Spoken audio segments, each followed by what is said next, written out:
tarde, sempre se adorando a Deus. Já acertou quase todo mundo, né? Amém. Tem um microfone sem fio para mim ou só eu que não tenho microfone sem fio? Não? Está chegando? Até o Jorge chegar aqui, eu tenho que fazer uma oração final.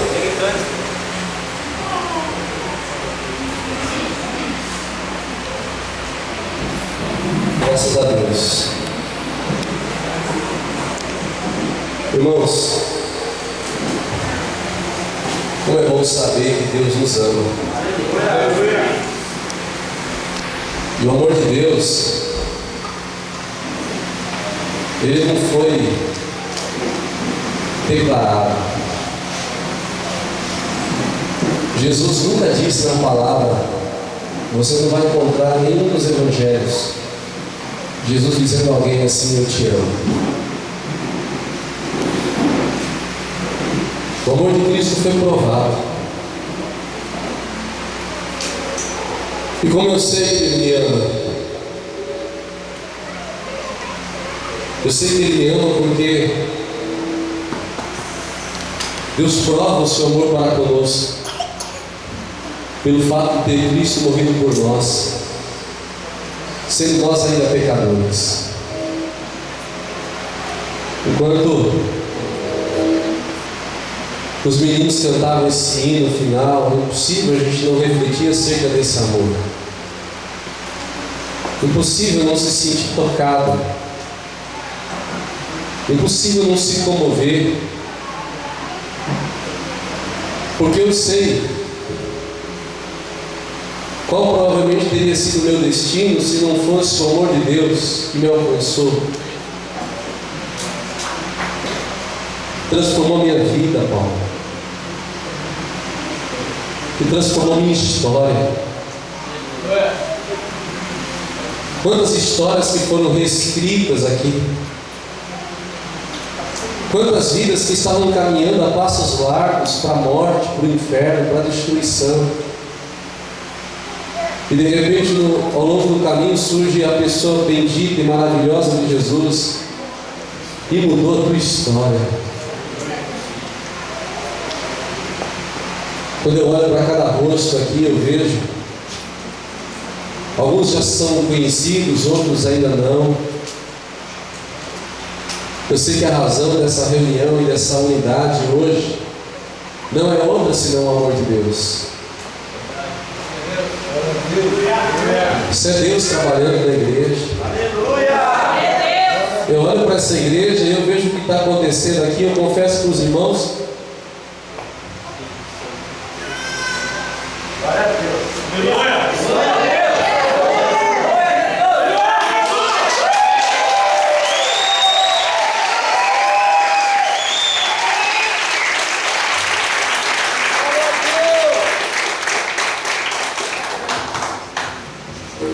eu só posso agradecer a Deus de poder fazer parte de tudo isso que está acontecendo.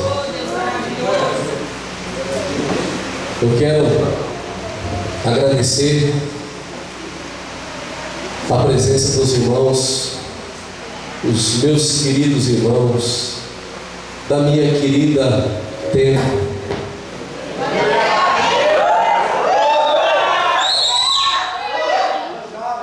Tenda do meu coração. Não tem como esquecer a tenda. Não tem como tirar a tenda daqui, irmã Clarice.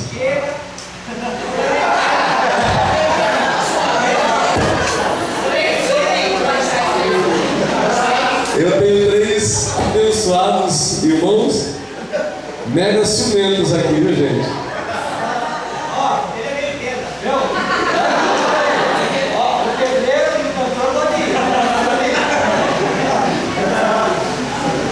Como eu amo a tenda e como eu amo a Pili Brotas.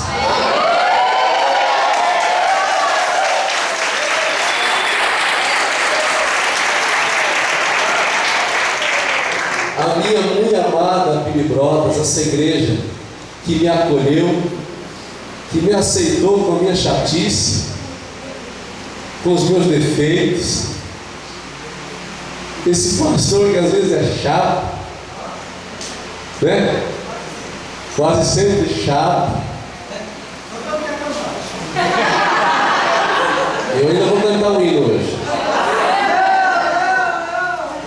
Mas a igreja que me acolheu está hoje aqui participando dessa reunião. É maravilhoso. Eu confesso para os irmãos que eu não preparei nada. Eu tinha dito para o Eduardo, falei, Eduardo, o culto vai ser na praça, vai ser um culto evangelístico. Você com o pastor Guilherme vão estar cuidando de tudo.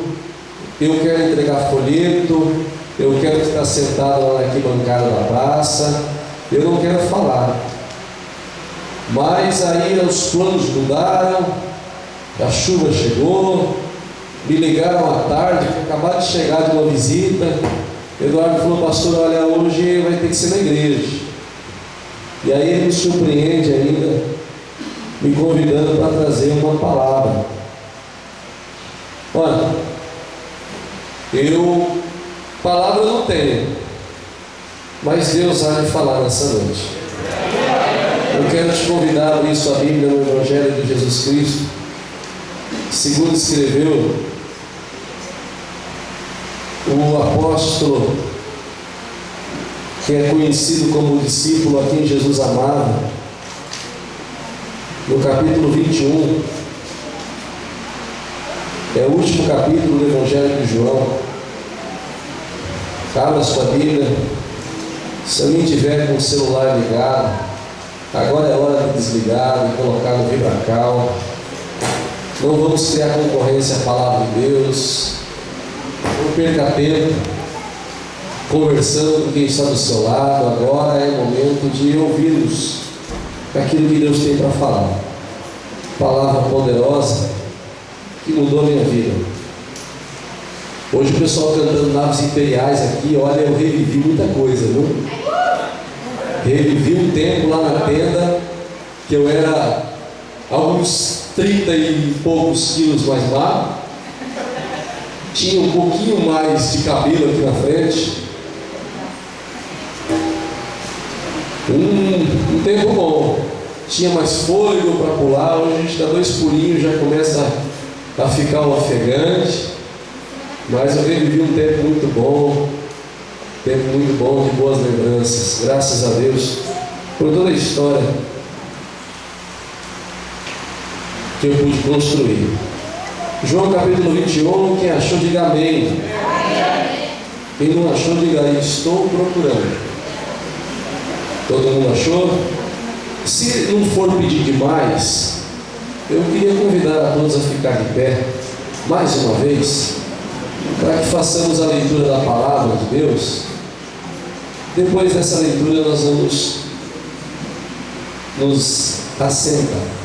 Capítulo 21, eu vou ler do versículo 15 em diante, falando acerca de amor. Como é bom saber que Deus nos ama, mas quanto de nós podemos dizer, Senhor, eu também te amo? Capítulo 21, versículo 15 diz assim: depois de comer, Jesus perguntou a Simão Pedro: Simão, filho de João, você me ama mais do que estes?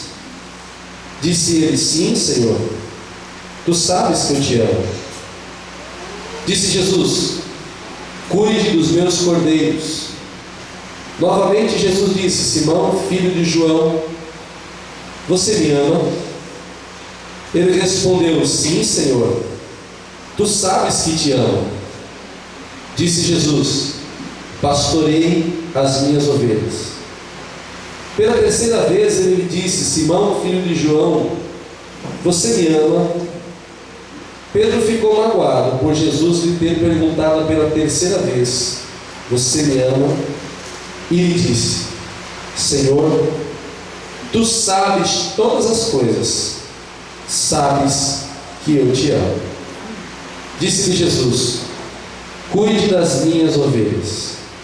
Digo-lhe a verdade, quando você era mais jovem, vestia-se e ia para onde queria, mas quando for velho estenderá as mãos, outra pessoa o vestirá e o levará para onde você não quer. Jesus disse isso para indicar o tipo de morte com o qual Pedro iria glorificar a Deus. E então lhe disse: siga-me. Pedro voltou-se e viu que o discípulo a quem Jesus amava o seguia. Este era o que estivera ao lado de Jesus durante a ceia, e perguntara: Senhor, quem te irá trair? Quando Pedro o viu, perguntou: Senhor, e quanto a ele? Respondeu Jesus: se eu quiser que ele permaneça vivo até que eu volte, o que lhe importa? Quanto a você, siga-me. Foi por isso que se espalhou entre os irmãos o rumor de que aquele discípulo não iria morrer. Mas Jesus não disse que ele não iria morrer. Apenas disse: se eu quiser que ele permaneça vivo até que eu volte, o que lhe importa? Este é o discípulo que dá testemunho dessas coisas e que as registrou. Sabemos que o seu testemunho é verdadeiro. Jesus fez também muitas outras coisas. Se cada uma delas fosse escrita, penso que nem mesmo no mundo inteiro haveria espaço suficiente para os livros que seriam escritos. Sente-se adorando a Deus.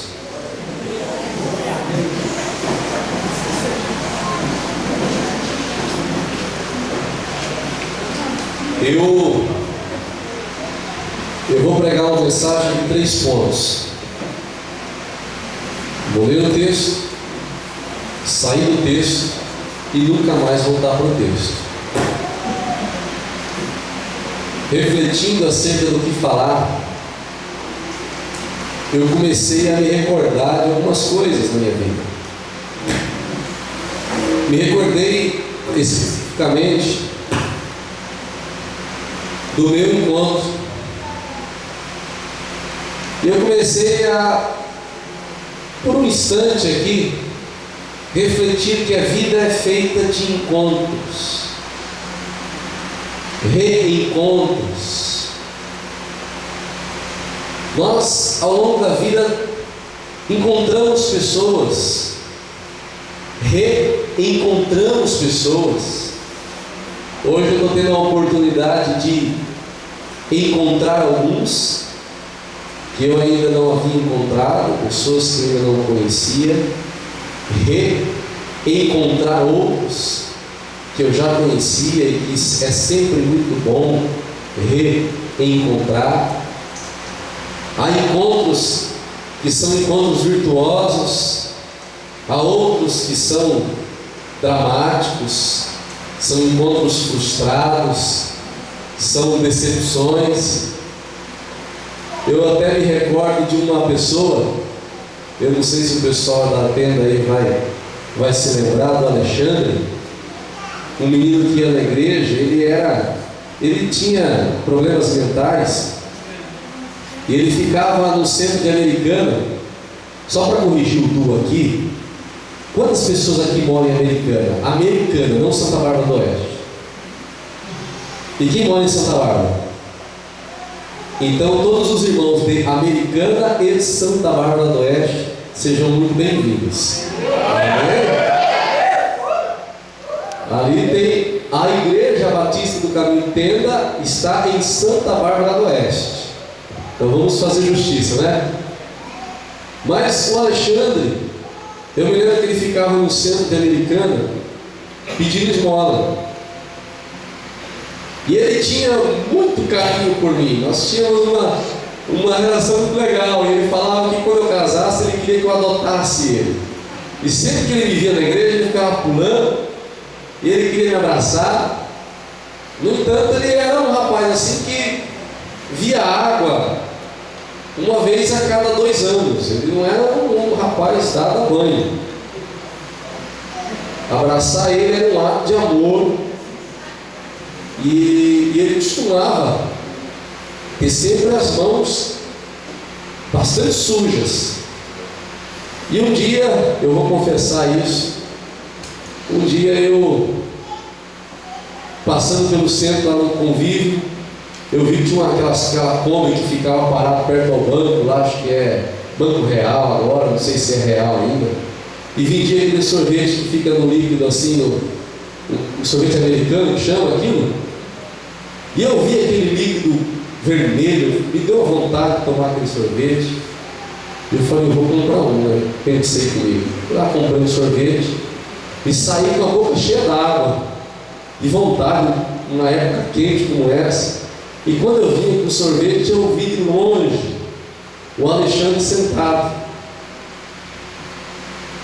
E reencontrar o Alexandre naquela situação não era muito bom, porque eu sabia que ele ia pedir uma lambidinha do meu sorvete. Eu tinha certeza disso. E eu pensei comigo, se eu for dar para ele uma lambidinha do meu sorvete, acabou o sorvete. Eu vou ter que dar um sorvete para ele. Pensei, não, eu vou dar meia volta. A hora que eu vi ele numa direção, eu voltei na direção oposta. E eu não sei por qual razão, toda a bola de sorvete saltou da minha casquinha, caiu no chão, e eu fiquei só com a casquinha na mão. E eu pensando comigo, esse sorvete era para ter dado para ele. E eu fui relutante, fiquei sem nada. Mas há situações que o Senhor coloca pessoas no nosso caminho.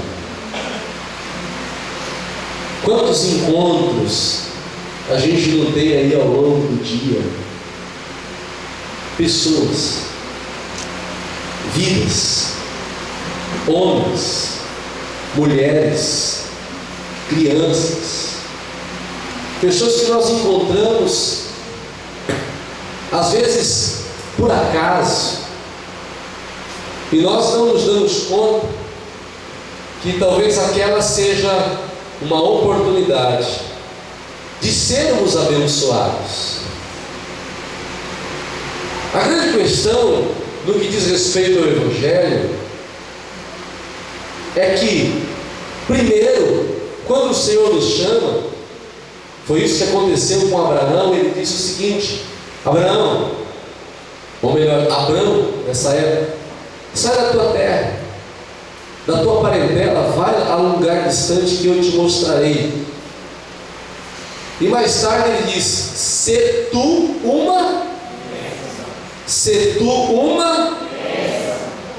A pergunta que eu faço nessa noite não é quantos querem ser abençoados, mas é quantos querem ser uma bênção. A bênção está em abençoar. Nós há pouco recolhemos os dízimos e as ofertas. Eu costumo dizer na igreja que nós não abençoamos dízimo e oferta, porque dízimo e oferta é a bênção que me abençoa. O ato de contribuir já é em si uma bênção de Deus para mim. A oportunidade de dirigir uma palavra a alguém é uma oportunidade que Deus está lhe dando de ser abençoado. Por isso que nesses encontros e nesses reencontros que nós temos ao longo da vida, que o nosso objetivo seja um só: o de ser em todo tempo e em qualquer situação uma bênção. Essa passagem que nós lemos, que fala acerca desse reencontro de Jesus com o Pedro, ela fala profundamente no meu coração. Ela, de certa forma, se mistura à minha história de vida. É uma passagem que sempre que eu leio eu me emociono, porque eu me vejo do começo ao fim desse capítulo 21. Se nós tivéssemos, ou se nós tivermos a curiosidade de voltar um pouquinho o texto para o versículo 1, nós vamos ver que os discípulos estão ali em número de 7, reunidos em um lugar. De repente Pedro, aquele apóstolo impulsivo, ele se levanta e fala: olha, eu vou pescar. E talvez fazendo a leitura assim do texto, a gente não consiga perceber o que de fato Pedro está dizendo. Mas a verdade é que ele está dizendo assim: olha, eu estou voltando à minha velha profissão. Estou voltando a ser pescador. Eu vou pescar. Os discípulos que estavam ali reunidos disseram: olha, vamos contigo.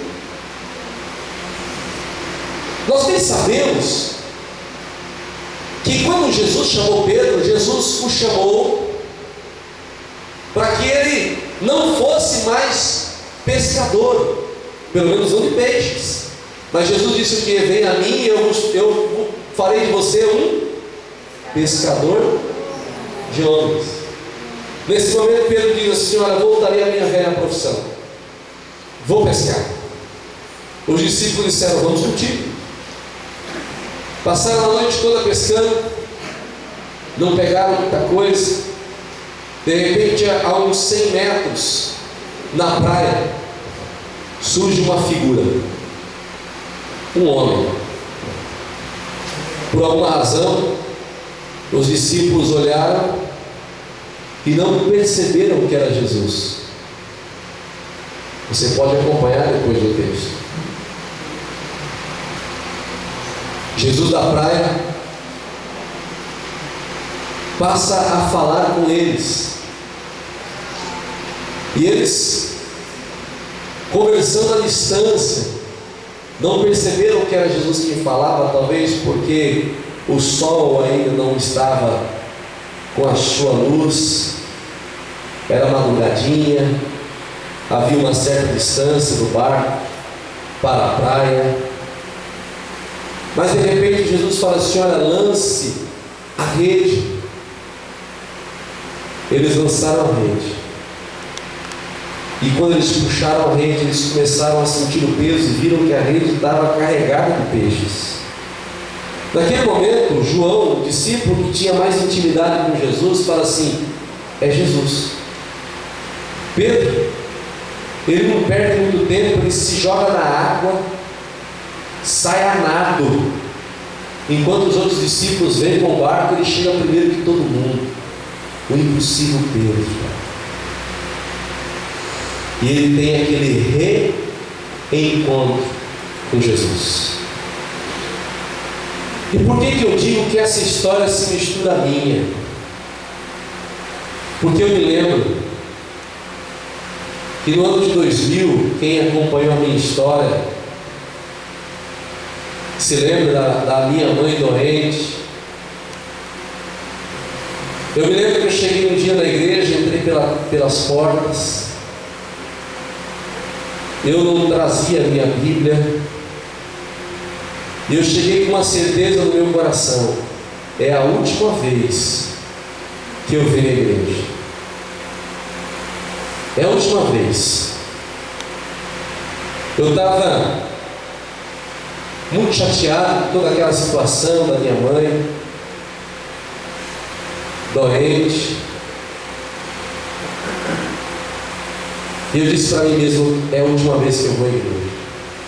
Eu me lembro que eu entrei na porta, e por alguma razão, e hoje eu entendo que havia um propósito de Deus naquilo, o apóstolo José Maria estava saindo. Enquanto eu entrava, ele estava saindo, ele me segurou pelo braço, e ele me falou assim: olha, você vai para o encontro. E eu falei: eu não vou. Ele falou: por que você não vai? Eu falei: eu não vou, eu precisava de uma desculpa. Eu disse: eu não vou porque eu não tenho dinheiro. Ele falou: isso não é problema. Estava ali perto, ali mesmo, estava Bragalha, tinha mais alguns irmãos. Ele começou a falar com os irmãos. Não sei se o Adilson estava ali, o pastor Adilson estava perto também naquele dia. Você estava perto daquele dia? Não? Ele começou, de repente levantou o dinheiro e falou: está aqui o dinheiro, você vai. E aí eu fui para aquele retiro, mas sem muita expectativa, sem muito desejo de mudança. Fui para aquele lugar sem nenhuma ideia do que poderia acontecer. princípio fiquei muito chateado com tudo aquilo que estava acontecendo nos primeiros dias, mas na sequência eu tive um encontro. Não foi um encontro com a religião, não foi um encontro com a denominação batista, não foi um encontro com o movimento evangélico. Todo mundo sabe que ser evangélico é viver conforme o Evangelho. Isso é ser evangélico. Por isso eu digo com convicção que ser evangélico não é fazer parte do movimento evangélico, porque há evangélicos e evangélicos. Há inúmeras pessoas que se autodenominam evangélicos, sentados nos bancos de igreja, que fazem a oração do Pai Nosso sem nunca ter conhecido Deus como Pai, que encerram as suas orações em nome de Jesus sem nunca ter encontrado a pessoa maravilhosa de Jesus. Encontrar Jesus muda todo o sentido da nossa vida.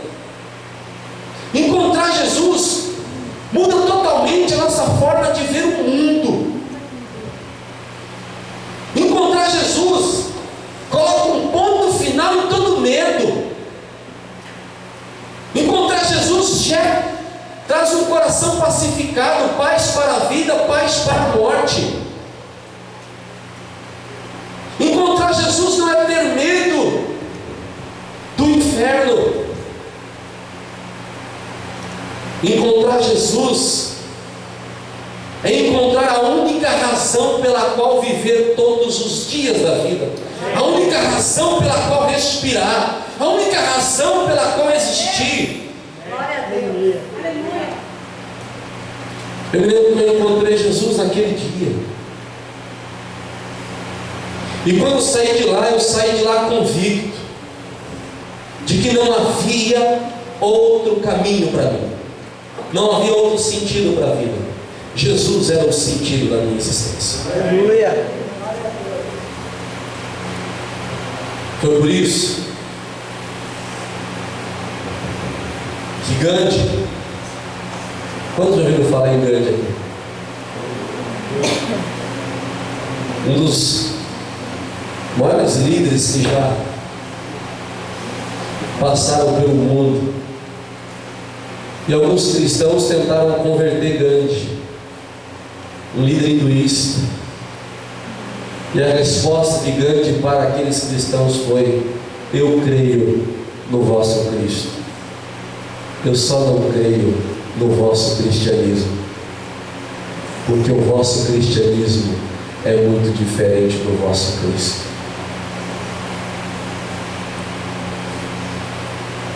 Ser evangélico é ter uma só ambição na vida, se é que temos que ter alguma ambição. A ambição do cristão é ser como ele é. Naquele dia eu entendi isso. Eu ouvi Deus falando comigo com uma clareza que eu não tinha ouvido até então. Aquele foi um encontro real. Até então eu estava presente na igreja, eu gostava de ouvir o apóstolo Zé Maria falar, eu gostava dos louvores, eu gostava daquele ambiente, mas eu ainda não tinha tido um encontro com Jesus. Eu ainda não tinha ouvido a voz dele, aquela voz suave que vem e que do jeito que vai entrando vai subvertendo todos os nossos valores, transformando o nosso coração de dentro para fora. É uma explosão dunamis de poder aqui dentro, é uma dinamite que explode. Eu entendi que O Senhor havia preparado aquele dia para que eu pudesse ter aquele encontro. Aquele encontro com Jesus. Eu não sei, mas talvez você está aqui hoje, você que é da Bíblia, ou você que é da perda. Talvez você ainda não tenha vivido esse milagre. O maior milagre que Deus faz em nós não é ressuscitar os mortos, mas é quando o céu invade a nossa alma. Porque o céu começa aqui. O céu não é um lugar futuro. O céu ele vai invadindo a nossa alma a cada dia, transformando toda a nossa existência. E aí, para que isso aconteça, nós precisamos parar de impor as coisas, de dizer para Deus como tem que ser. Eu me lembro de uma história, eu contei há poucos dias aqui na igreja, mas eu sei que muita gente aqui não conhece. Mas teve uma festa muito bonita numa igreja, a igreja estava lotada, e havia um visitante que ele teve o cuidado de se sentar na última cadeira, né? Os visitantes às vezes ficam meio sem jeito de vir à frente, preferem os últimos lugares. E tinha um visitante sentado lá atrás, ele estava chorando, era o primeiro dia de congresso, eles haviam marcado 3 dias, ele chorava compulsivamente. O diácono na porta foi lá, abraçou o irmão e falou: você não quer entregar sua vida para Jesus hoje? E ele chorando falou assim: eu quero, é tudo que eu quero. E o diácono falou assim: então vamos lá na frente. Ele falou: na frente não pode ser aqui.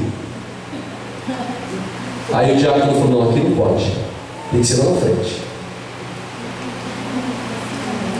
Segundo dia, o homem voltou, mesma cadeira, mesmo lugar, chorando mais do que no dia anterior. O mesmo diácono chegou até ele e falou assim: você não quer entregar sua vida para Jesus hoje? Ele falou: eu quero, é tudo que eu quero, mas eu não quero ir lá na frente, não pode ser aqui. Ele falou: não, aqui não pode, tem que ser lá na frente. Terceiro dia, o homem já havia molhado a roupa, babava. Olha, eu sei o que é isso, chorar a ponto de babar. Eu me lembro que a gente teve um reencontro e tinha um irmão grandão, e num momento assim, todo mundo quebrantado, chorando. Eu olhei para aquele irmão, era um dia quente, ele transpirando, babando com a camisa toda molhada. Ele olhou para mim e falou: meu irmão, eu te amo.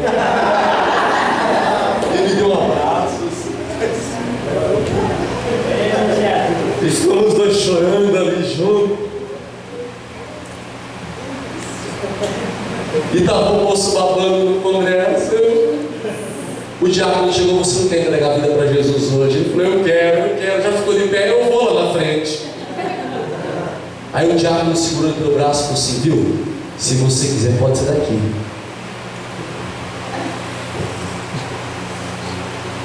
O que isso significa?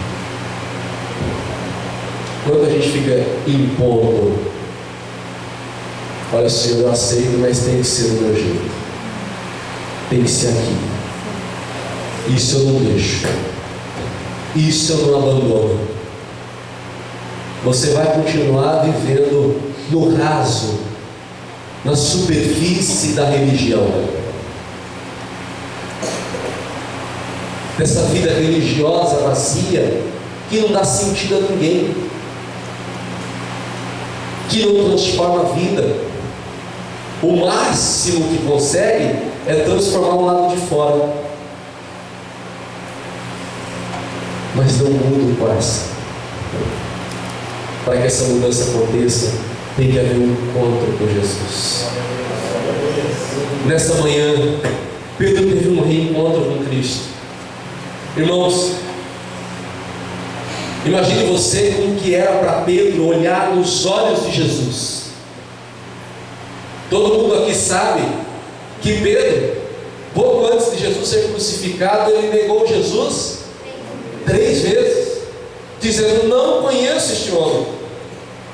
O mesmo Pedro que algumas horas atrás havia dito: Senhor, se necessário for, eu morro contigo.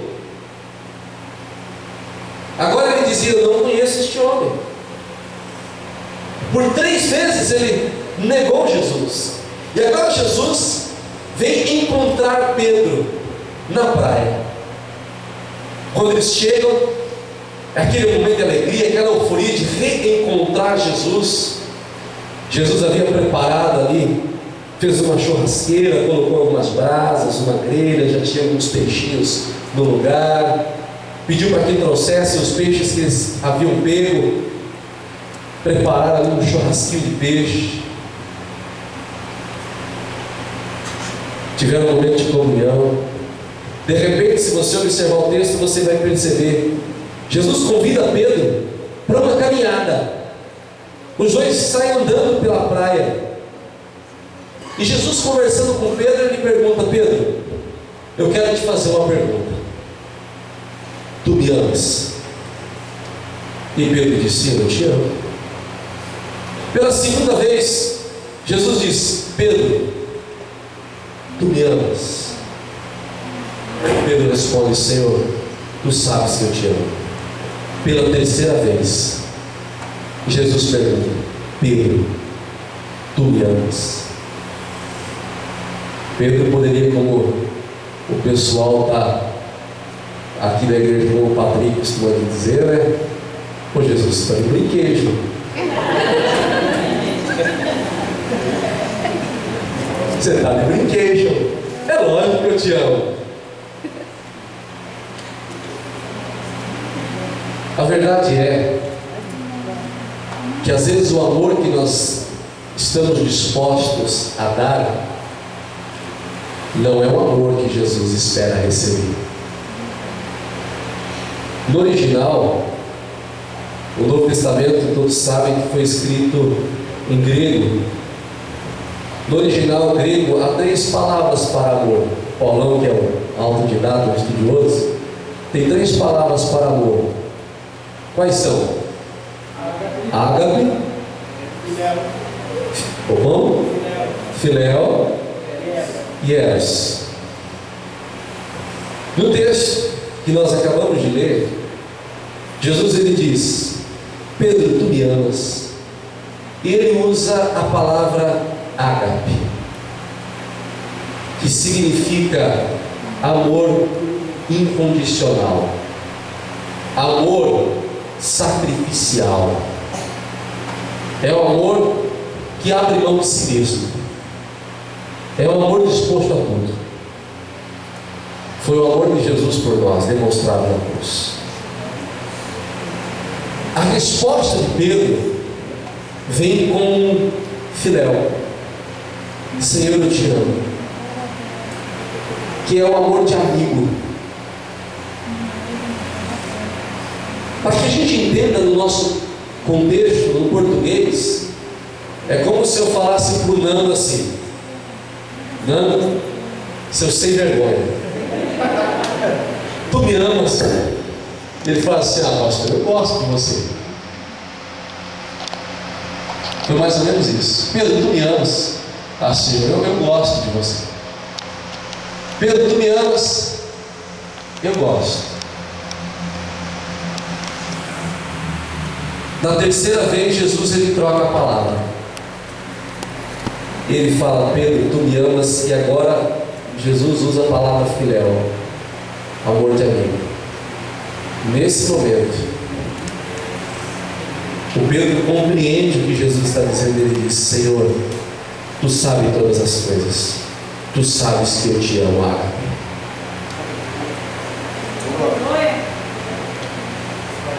Esse encontro foi o encontro da restauração da vida e do ministério de Pedro. Pedro precisava desse encontro, e Jesus sabia disso, de modo que ele preparou todo esse momento para ter esse encontro com Pedro. E foi por essa essa mesma razão que Deus preparou essa noite para ter um encontro contigo. Não estamos aqui por acaso, estamos aqui por um propósito. E com certeza Deus tem um propósito para você. É por essa razão que você está aqui nessa noite. E eu posso ver com os meus olhos espirituais pessoas sendo implodidas pelo Espírito de Deus. Dessa implosão surgindo ministérios, pessoas que nós vamos ver daqui a algum tempo com ousadia pregando a palavra de Deus. Gente, vocês me veem aqui hoje pregando, vocês não fazem ideia do tamanho do milagre que é isso aqui. Eu sempre fui um cara tímido, sou até hoje. Por isso que eu sou meio vermelhinho assim. E quando eu pensava em falar em público, eu tremia. A primeira vez quem me deu a oportunidade foi o Junão. E não tinha muita conversa com o Junão, né? Porque se tivesse eu teria dialogado com ele. Cheguei um dia, sentei na primeira fileira, o Junão falou: Kleber, você vai pregar hoje. Falei: eu? Você não tem desculpa. Falei: puxa vida, o Junão agora nas pernas. E eu tremia assim, ó, eu tinha que apoiar no púlpito para não cair. E eu me lembro que um irmão falou assim: nossa, você estava tão à vontade no púlpito, até colocou o braço em cima. Mas era porque as pernas tremiam, eu queria me apoiar em algum lugar. Outro dia um rapaz no serviço falou assim: olha, eu vou lá na sua igreja visitar, você fala bem? Eu falei: olha, bem eu não falo, mas eu falo muito.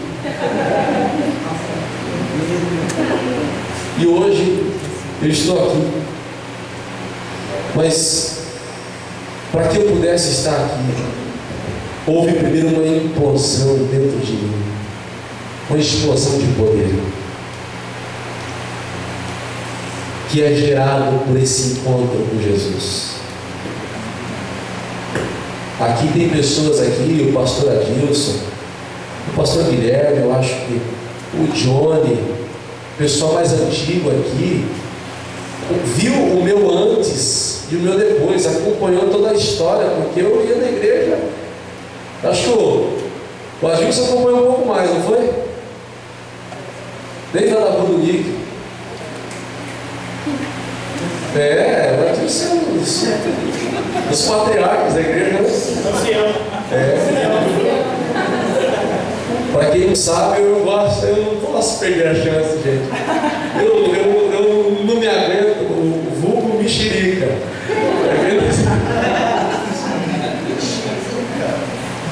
É o nosso querido mexerica. Naquele dia que eu tive um encontro com Cristo e aquela explosão aconteceu aqui dentro, nasceu também o meu ministério. Saí de lá com a convicção daquilo que Deus tinha para mim. Não era o que eu queria, mas aquilo que Deus tinha para mim. Eu não sabia como ia acontecer, mas eu sabia que ia acontecer. Por isso, eu já vou terminar. Eu quero só falar uma coisa para você que sentiu Deus te chamar. Querido, Deus abençoe. Vai trabalhar? Bom trabalho, viu? Deus abençoe. Deixa eu te falar uma coisa. Que geralmente os músicos, o irmão foi chamado para o ministério pastoral, missões, seja lá qual for, a nossa tendência é idealizar o ministério. O músico já se vê gravando CD, já se vê tocando em estádio, em ginásio, ele já se imagina. Aquele que tem chamado para o ministério pastoral, ele já se imagina numa mega igreja, ele idealiza o ministério. Deixa eu te falar uma coisa. Apenas cumpra com aquilo que o salmista diz. Entregue a cada dia o seu caminho ao Senhor. Confia nele e Ele tudo fará. Deixa o Espírito de Deus te levar aonde você tiver que estar. Sabe, muitas pessoas acabam caindo porque começam a achar que são maiores do que de fato são. A esse sentimento nós chamamos de orgulho. Orgulho é um conceito exagerado de si mesmo. Todo orgulho precede a queda. Não queira ser grande. Anele em ser um servo. Porque olha, mega, grandes, tem muitos por aí. Eu tenho dito sempre aqui na igreja que eu não sonho em ser um pregador. Não sou pregador. Não me considero pregador. Não sou. Também não tenho essa missão. Ser pregador é muito fácil. Faz um curso de homilética, que não é de bater os ovos, mas homilética é a arte de preparar e expor o sermão. Você faz um curso de homilética. Quanto mais você faz, melhor você fica. Você vai treinando. Ser pregador é muito fácil. O que eu peço para Deus é que eu seja cada dia um mensageiro da palavra de Deus.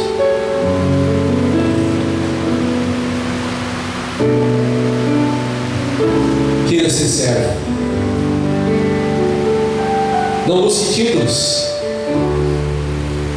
porque são títulos se Deus te chama pelo nome.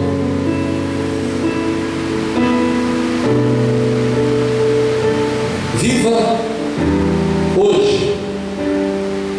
Alguém já disse que há 2 dias no ano que nós não temos nada o que fazer. Um é ontem, o outro é amanhã. Por isso o que temos é hoje. Consagre o seu dia de hoje ao Senhor. Hoje, se ouvides a sua voz, não endureça o seu coração. Hoje é dia de mudança. Hoje é dia de transformação. O amanhã pertence a Deus. Não andeis ansiosos com coisa alguma. Gente, se tem uma coisa que Jesus faz conosco, conforme a gente vai caminhando com Ele, é tirar toda essa ansiedade do nosso coração. Não tem que estar ansioso nem com o céu, porque o céu já vai se tornando uma realidade dentro de nós a cada dia. Viva Cristo hoje, e Cristo viverá em você amanhã. Tem um hino que eu acho tão bonito, da Ludmila Ferber. Eu falo para os nossos músicos pegar uma hora para cantar, mas quem sabe agora que os irmãos da tenda presente eles vão me ouvir. É aquele hino da Ludmila que fala assim: não tenha sobre ti um só cuidado qualquer que seja, pois somente um seria muito para ti. É meu, o Senhor dizendo, somente meu todo o trabalho, e o teu trabalho é descansar em mim. Descanse hoje. Agostinho de Hipona, popularmente conhecido como Santo Agostinho, dizia: vivo para ti somente, ó Deus, e o meu coração não tem descanso enquanto não descansar em ti. Coloque-se de pé. Nós vamos fazer uma oração.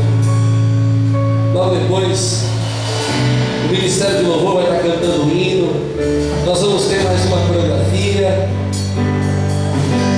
Gostaria no final que o pastor Guilherme pudesse falar, compartilhar algo de Deus conosco. a esposa, a pastora Josiane, como eu amo esse casal. Casal que eu amo, que eu admiro, que eu respeito.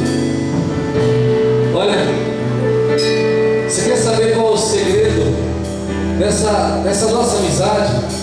O respeito que sempre tivemos um pelo outro. Respeite o seu líder. Honre o seu líder, ame o seu líder. Aprenda isso. E Deus fará prosperar a sua vida, o seu caminho. Coloca a mão no seu coração aí. Feche os teus olhos. O Senhor está nesse lugar.